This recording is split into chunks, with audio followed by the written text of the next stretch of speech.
Di US ada ini nggak bang? Culture shock gitu. Ada. Kayak gue pas nyampe, kok pas gue ngejok gak ada yang ketawa gitu misalnya. Wah itu udah pasti. Rasanya gimana? Rasanya Gua- pahit, saya nangis. Sumpah. Juan, nangis. Saya menghadap patung Liberty. Sumpah, Di Gua- Battery Park namanya. gue ngejok, istri gue gak ketawa aja gue sakit hati. Kalau gue sih gue cerai ya. Waduh. Itu agak Terlalu ekstrim. ekstrim. Terlalu ekstrim. Iya. Yaudah dia ceraiin lo kalau gitu. Itu pilihan Sama bagus. aja. Karena ilfil. Iya, Enggak, gimana? gue waktu itu butuh waktu untuk menyesuaikan karena di Indonesia joke gue tuh banyak storytelling, terutama awal-awal dalam karir Iya. gue. Di New York orang tuh nggak punya waktu untuk storytelling, senangnya joke, benar-benar joke setup punchline gitu. Ayo Bro, gue pengen denger lucunya mana gitu. Jadi gue mesti mengubah format yang biasa gue lakukan. Jadi butuh waktu, dan waktu itu gue inget kok, karena gue ke New York Januari, anak-anak gue lulus sekolah Juli, dan mereka harus sekolah di Amerika mulai September.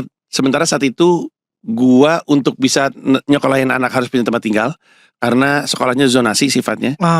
Untuk punya tempat tinggal gue harus punya izin tinggal. Iya. Untuk punya izin tinggal gue mau ngambil visa O1. Visa O1 itu visa kerja untuk entertainer. Iya. Gue harus punya orang yang mau bayar gue untuk stand up sebagai penjamin.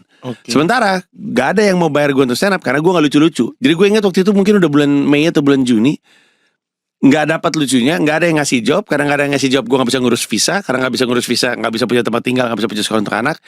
Akhirnya gue di Battery Park itu, di antara dua open mic, terus gue duduk bengong. Gila, gue bilang, gila susah banget ini. Susah banget, terus gue nangis. Gue nangis. Iya, menghadap patung Liberty lagi begini. Bilang, siapa tuh mama-mama? Jawa nangis gitu dia. Kenapa lo gitu katanya, ini tisu deh gitu. Tapi gue nangis di pinggir situ. Sendiri? Dia sendirian. Ya ada banyak gembel sekitar gue. Ada gembel New York, tapi gue nangis sendiri. Iya. Sampai akhirnya nemu juga celahnya, dapat peluangnya ada satu orang yang, jadi gue dipanggil job, dia ngasih duit. Gue bilang gue belum bisa terima ini karena gue visanya masih visa turis nih, tapi mau gak lo jadi penjamin visa gue? Udah akhirnya. And then the rest is history. Agustus sekeluarga pindah ke New York, tinggal di Queens, anak-anak sekolah sampai sekarang.